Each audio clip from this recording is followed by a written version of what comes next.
Divyesh जामुलकर blog में आपका स्वागत है।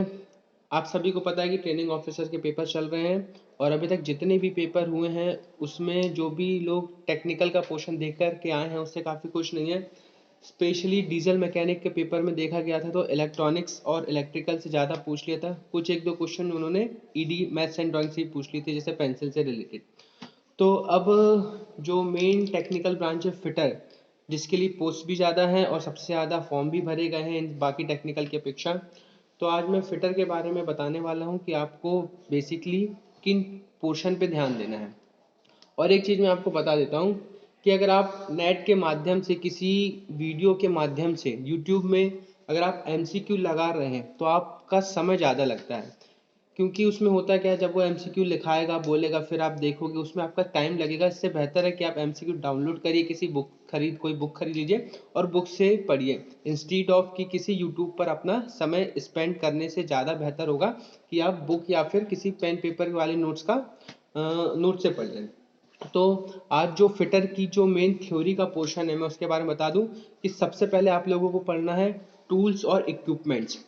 टूल्स और इक्विपमेंट्स में सबसे ज़्यादा क्वेश्चन आने की संभावनाएं हैं। और टूल्स और इक्विपमेंट में आपको पता है कि मार्किंग टूल्स होते हैं, मेजरिंग टूल्स होते हैं और कटिंग टूल्स होते हैं। और इन सब में भी सबसे ज़्यादा आपको अगर कोई टॉपिक पढ़ना है तो उसमें आपको पढ़ना है गेज और सूक्ष्म मापी यंत्र से। हाँ जी, गेज और प्रिसीशन इंस्ट्रूमेंट जो होते हैं ना उनसे पढ़ना है, जैसे कि आपका माइक्रोमीटर हो गया, वर्नियर कैलिपर हो गया, फिलर गेज, रिंग गेज। तो क्योंकि फिटर का जब भी आप काम करेंगे ना तो आपको बिल्कुल फाइन इंस्ट्रूमेंट के जो आपका जॉब आप बनाएंगे उनकी डायमेंशन एकदम फाइन होनी चाहिए। तो मुझे ऐसा लगता है कि गेज और इन सबसे ज़्यादा क्वेश्चन पूछेगा। बाकी पढ़ना आपको सभी कुछ है, जैसे कि कटिंग टूल के बारे में पढ़ना है, स्टील रूल हो गई, गुनिया हो गया, है ना, तो स्क्रू ड्राइवर हो गया, कैलिपर, पावर सॉ, माइक्रोमीटर, इन सब के बारे में पढ़ना है। लेकिन मेनली आपको पढ़ना है सूक्ष्म मापी यंत्र के बारे में, जैसे माइक्रोमीटर हो गया, वर्नियर कैलिपर हो गया, इन सब के बारे में आप पढ़िए। दूसरा फिर आपको पढ़ना है मशीन्स के बारे में।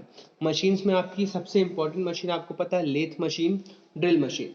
और इनके बारे में आपको डेफिनेटली पढ़ना है, इनके आपके पार्ट्स, इनके बारे में आपको इसके पार्ट्स पता होने चाहिए, कौन से पार्ट्स को क्या बोलते हैं, क्या काम होता है। टूल्स और इनके ऑपरेशन आपको पता होने चाहिए, जैसे चक, बैट, टूल्स जो भी हैं। तो ये आपको बहुत ही ज़्यादा ज़रूरी है, ये आप ज़रूर पढ़िए। फिर उसके बाद आप रिबिट्स, बोल्ट्स, स्क्रू की, कॉटर, इन पर ध्यान दीजिएगा, ये भी आप पढ़िएगा। इसके अलावा जो मुझे पर्टिकुलर लगता है, जो पावर ट्रांसमिशन होता है, पावर ट्रांसमिशन से भी आपको ज़रूर पढ़ना चाहिए। पावर ट्रांसमिशन से काफ़ी क्वेश्चन आने की पूरी पूरी संभावना है, जिसमें कि आपके बेल्ट, शाफ्ट, बियरिंग, गियर, चैन, ये सब आते हैं, क्लच। तो आप पावर ट्रांसमिशन का जो पोर्शन है उसको स्किप मत करिएगा, पावर ट्रांसमिशन आप ज़रूर पढ़िएगा, ये बहुत ही इंपॉर्टेंट है। इसके अलावा क्योंकि फिटर वालों को मटेरियल का ज्ञान होना चाहिए कि कौन से मटेरियल की प्रॉपर्टी क्या होती है, तो आपको मटेरियल, उसकी प्रॉपर्टी पता होना चाहिए, मटेरियल की प्रॉपर्टी पता होना चाहिए। आपको उसमें कौन सा हीट ट्रीटमेंट किया जा रहा है ना। हीट ट्रीटमेंट आप जानते हैं, जैसे एनेलिंग हो गया, नॉर्मलाइजिंग हो गया, क्वेंचिंग हो गया। तो हीट ट्रीटमेंट के बारे में आपको पता होना चाहिए, आप ये हीट ट्रीटमेंट वाला पोर्शन जरूर पढ़िएगा, है ना। ये भी बहुत ही ज़्यादा इंपॉर्टेंट है, आप इसको स्किप बिल्कुल भी मत करिएगा। और एक जो इम्पॉर्टेंट टॉपिक है वो होता है आपका हाउसिंग उपकरण, जो कि भारी मशीनों को उठाने के काम में आता है, HOISTING, हाउसिंग उपकरण। तो आप ये जरूर टॉपिक पढ़ के जाइएगा। भारी मशीन को उठाने वाले उपकरण जैसे क्रोबार है, रोलर्स है, चैन हॉइस्ट है, तो इनसे 100% क्वेश्चन आएंगे ही आएंगे। भारत स्किल आप एक बार देख करके जाइएगा, क्योंकि फिटर पॉपुलर ब्रांच है। भारत स्किल में इसके बहुत अच्छे क्वेश्चंस है। तो मैं रिकमेंड करूंगा कि एक बार आप देख करके जाइए।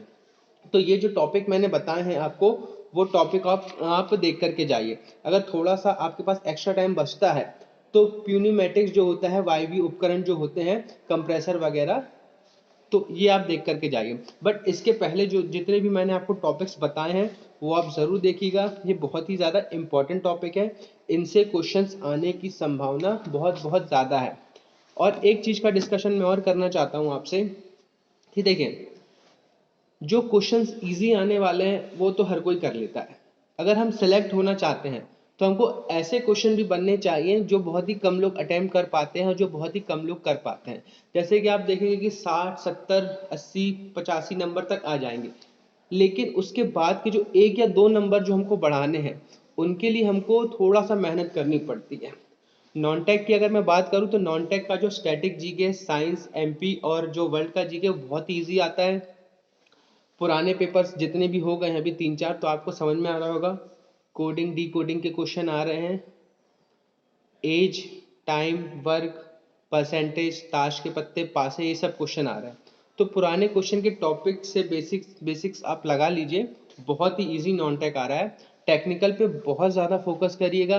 टेक्निकल के कुछ ऐसे क्वेश्चंस आपको करने हैं, वहाँ पे बनने चाहिए जो बहुत बाकियों से नहीं बनेंगे। आप क्या करेंगे, अधिकतर लोग क्या करते हैं, इजी इजी क्वेश्चन सब उनको बनने लगते हैं कि भाई ये कौन सा टूल है, ये स्केल का क्या काम होता है, या फिर वर्नियर कैलिपर का क्या काम होता है, ये सब तो वो कर लेते हैं। बट जो इंपॉर्टेंट कुछ अलग टॉपिक्स हैं, जैसे पावर ट्रांसमिशन के टॉपिक हो गया, आपकी भारी मशीन को उठाने वाला होस्टिंग उपकरण के टॉपिक हो गया, स्क्रू, नट, बोल्ट, इन सब के टॉपिक हो गए, वो थोड़ा सा वो कम प्रेफर करते हैं। और इस कारण होता है क्या कि उनके मार्क्स उस पोर्शन में नहीं आ पाते हैं, और वो 1-2 मार्क्स कम आने के कारण उनका सिलेक्शन नहीं हो पाता है। तो जो टॉपिक मैंने बताए हैं वो टॉपिक आप पढ़िए, किसी भी बुक से पढ़ेंगे आप 1-1 घंटे में सारे टॉपिक आप कर लेंगे, और उसी से रिलेटेड एमसीक्यू लगा लीजिएगा। आपका पेपर कैसा जाता है, इन टॉपिक से कितने क्वेश्चन आते हैं, आप ज़रूर बताइएगा। ऑल द बेस्ट दोस्तों, बाय।